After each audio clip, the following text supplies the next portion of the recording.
Good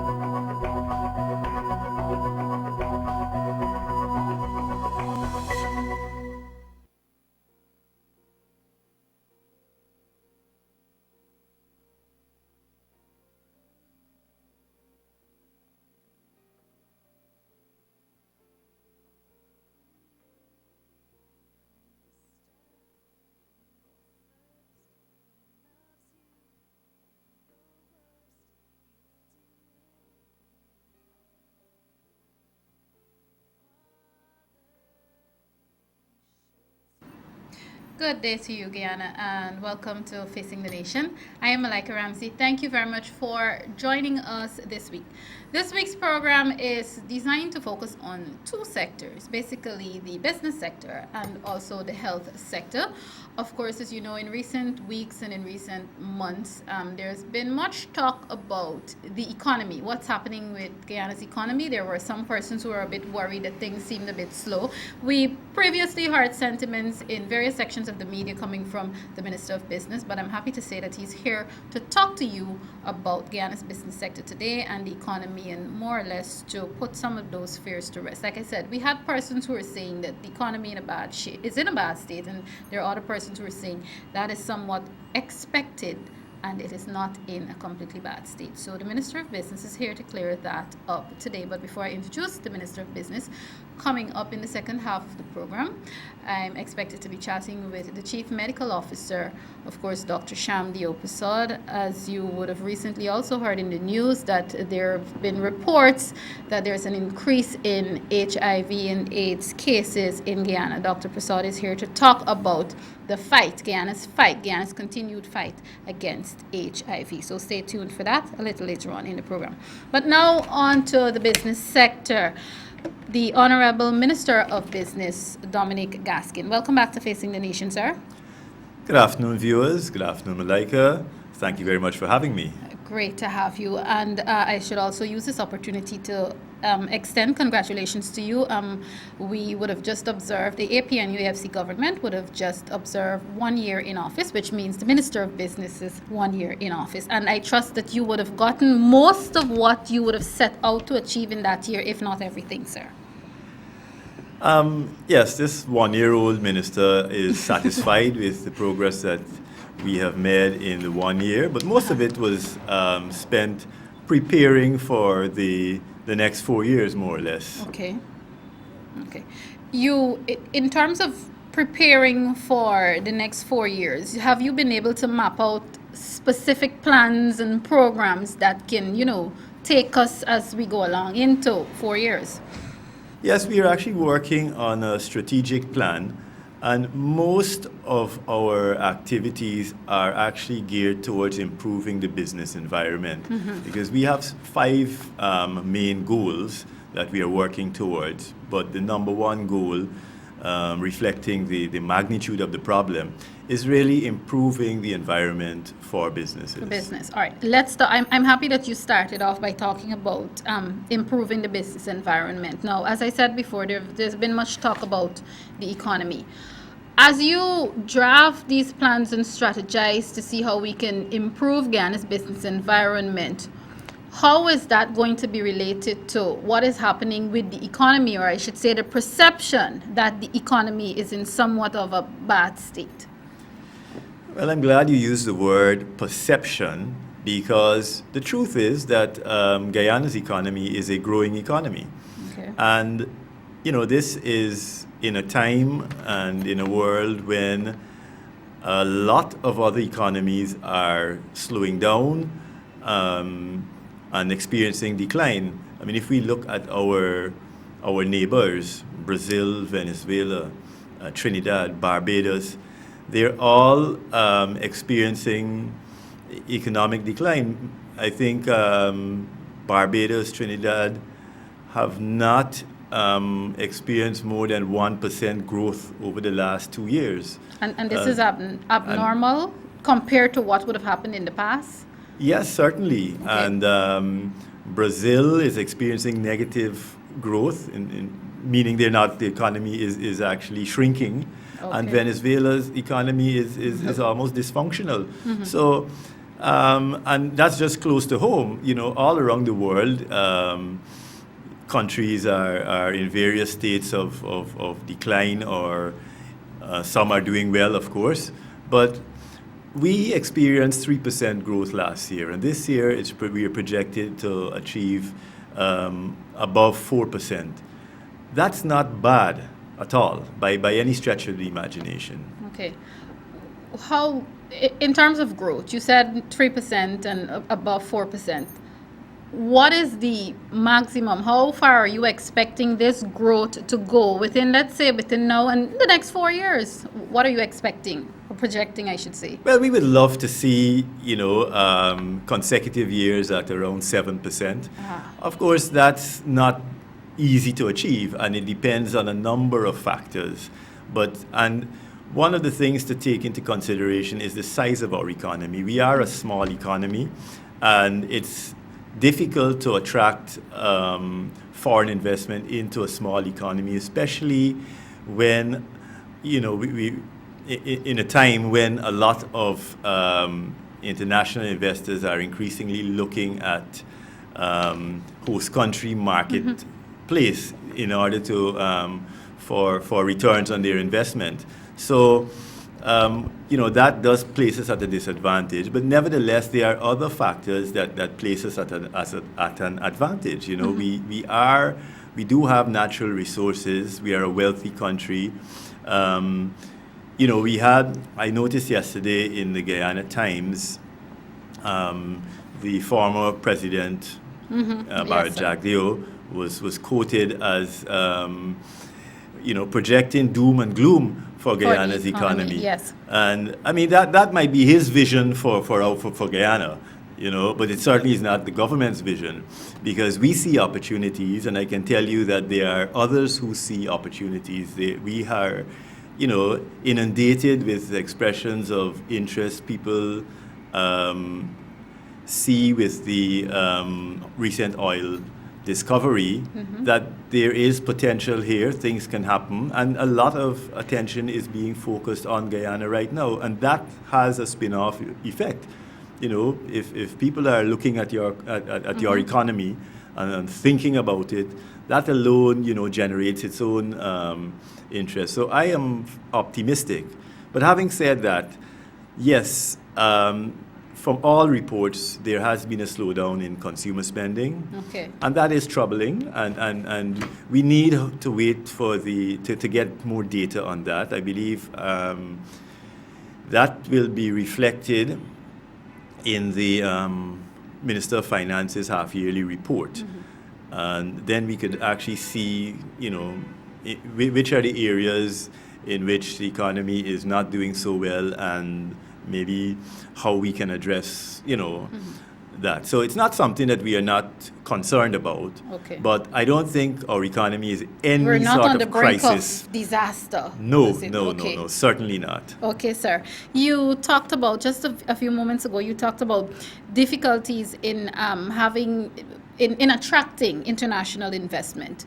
Despite these difficulties, what steps can possibly be taken to attract international investment in whatever initial small way possible?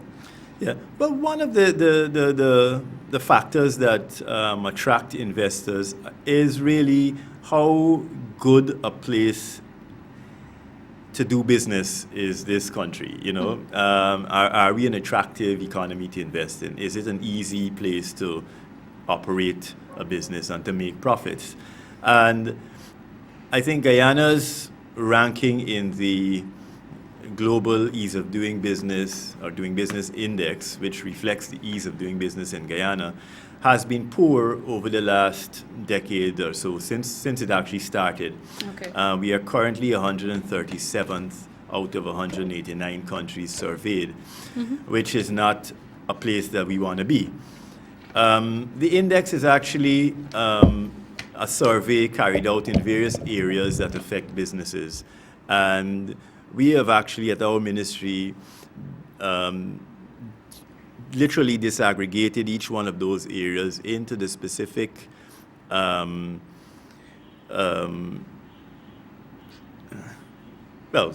subsectors or sub-areas where we performed badly in the index. So we know what we're doing wrong and what needs to be corrected. Mm-hmm. And we've solicited some assistance, technical assistance from the World Bank to actually help us to improve those areas of deficiency.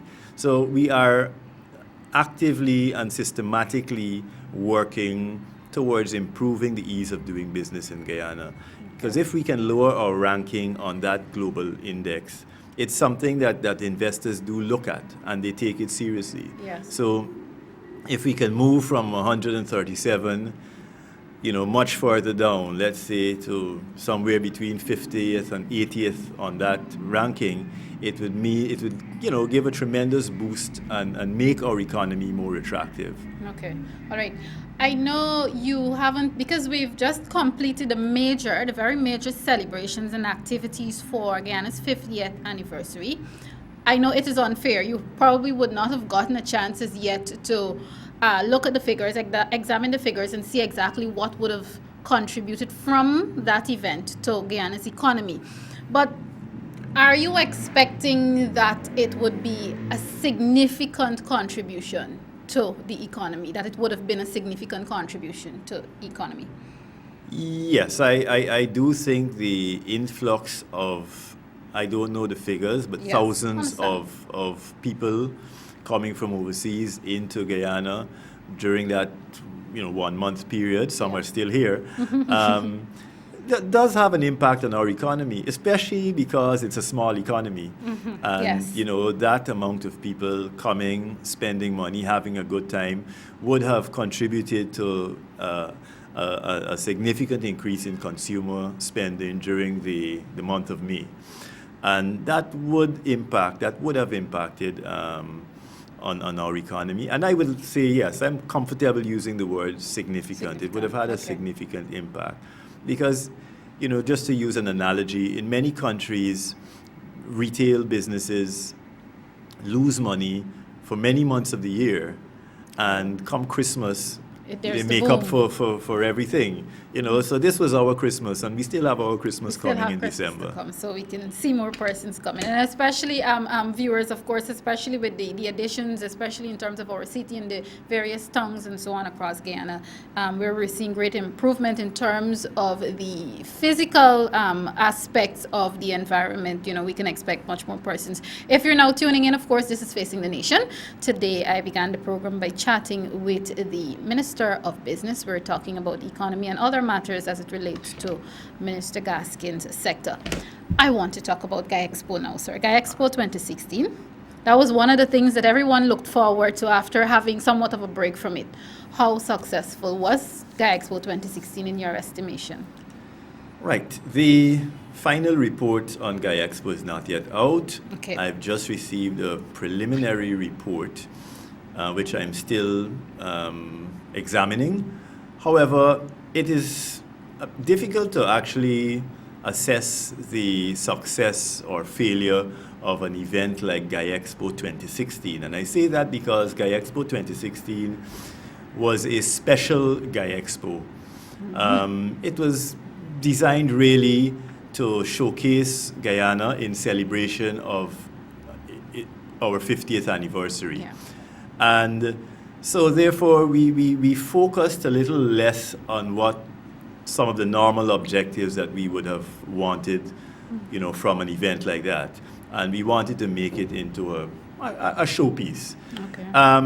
Having said that, we certainly we had more participants, exhibitors than GuyExpo 2014, but slightly less than GuyExpo 2013. We did not have as many visitors as GuyExpo 2013 and 2014, but certainly it was crowded. We had over the weekend, the Saturday and the Sunday, it was packed, I would say, and most importantly, there were no incidents. We managed to keep the noise nuisance, to a minimum. we did a survey of visitors and exhibitors. Most of the exhibitors, and I do really believe that events like GuyExpo are all about the exhibitors. They're the ones who actually invest in GuyExpo. They spend money, they prepare products, prepare their booths and everything, and they're the ones who really need to be applauded and encouraged. And most of them rated the event fairly highly in terms of meeting their own objectives, in terms of the response from the visitors, and a number of other areas, in which they were surveyed. So I believe there was a fair amount or a good amount of satisfaction on the part of the exhibitors. And I have mostly anecdotal reports from visitors. A lot of the overseas visitors were very impressed with what Guyana had to offer, and with the expo, with the totality of the event. Okay. I know you talked earlier about the difficulty in attracting international investment, and you also spoke about steps that could make the process a little less difficult. But specifically to GuyExpo, can there or do you have in your mind an arrangement or a process whereby we can even see persons internationally, not coming to specifically invest as we talked about before, but to be a part of GuyExpo? Is that needed?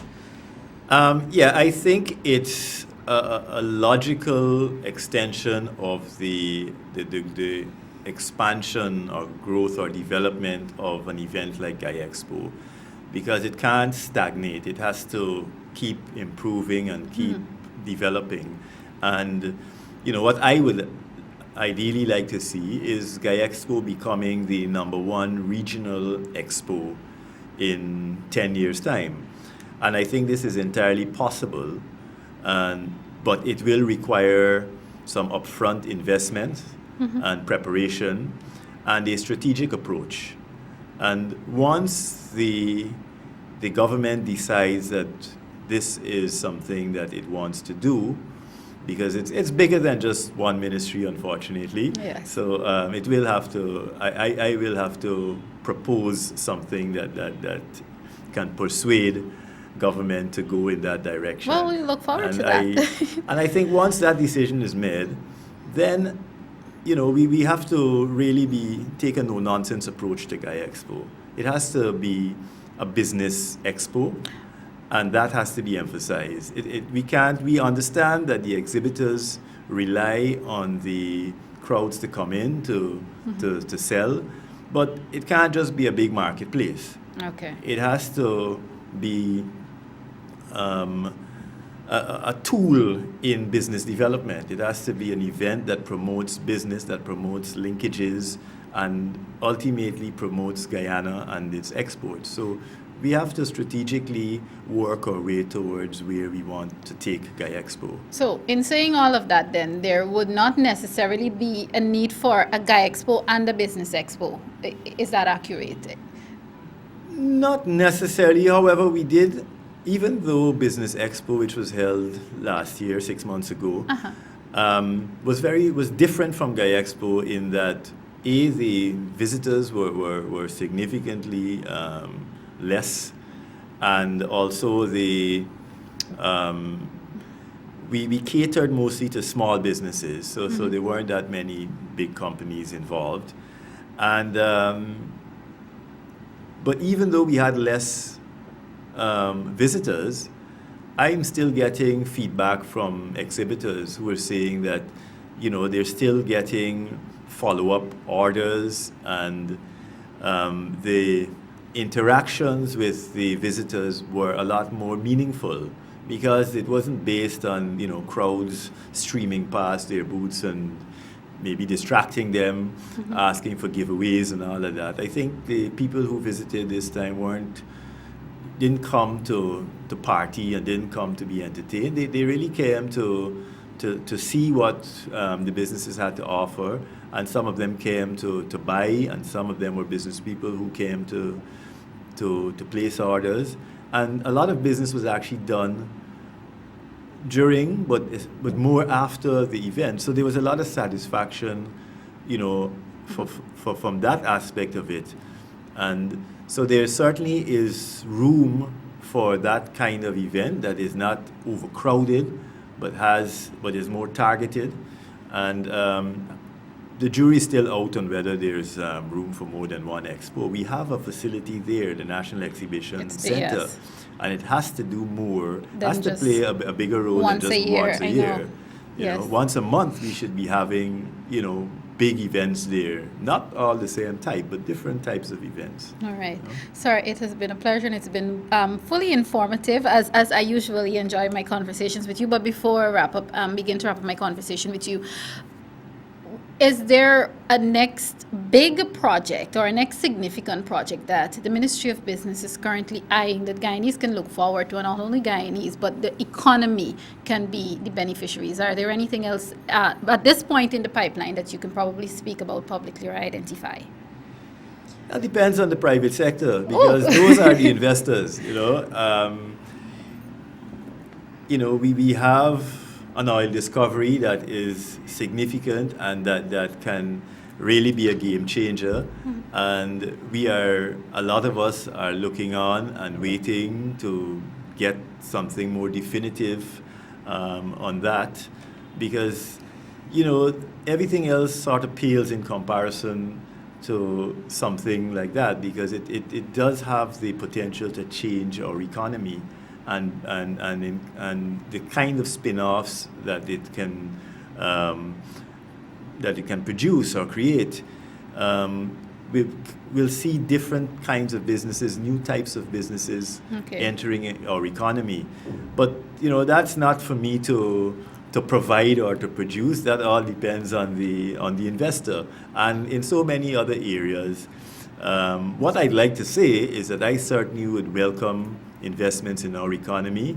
And unlike former President Jack Deo, who said that at this stage he would advise people not to build any buildings or anything like that, I would say, our government is a business-friendly government. We welcome private sector investments. We have no interest in businesses failing in our economy. We want successful businesses, legitimate businesses operating in our economy. And that is what we are all about. That's what we want to promote. So, Malika, I thank you very much. Thank you for very much, giving me sir. this opportunity. It has certainly been a pleasure. Viewers, of course, if you've missed this conversation, it's unfortunate. It was a very informative conversation. My conversation with the Minister of Business, the Honorable Dominic Gaskin. And for those of you who follow me on social media, you can catch the entire conversation a little later on in the day on my YouTube channel and also on Facebook. This is Facing the Nation. Coming up on the other side of this very quick break, as I promised you earlier, I'll be chatting with the Chief Medical Officer, Dr. Shamdi Opasod, and we are going to be discussing Guyana's fight against HIV. Stay tuned.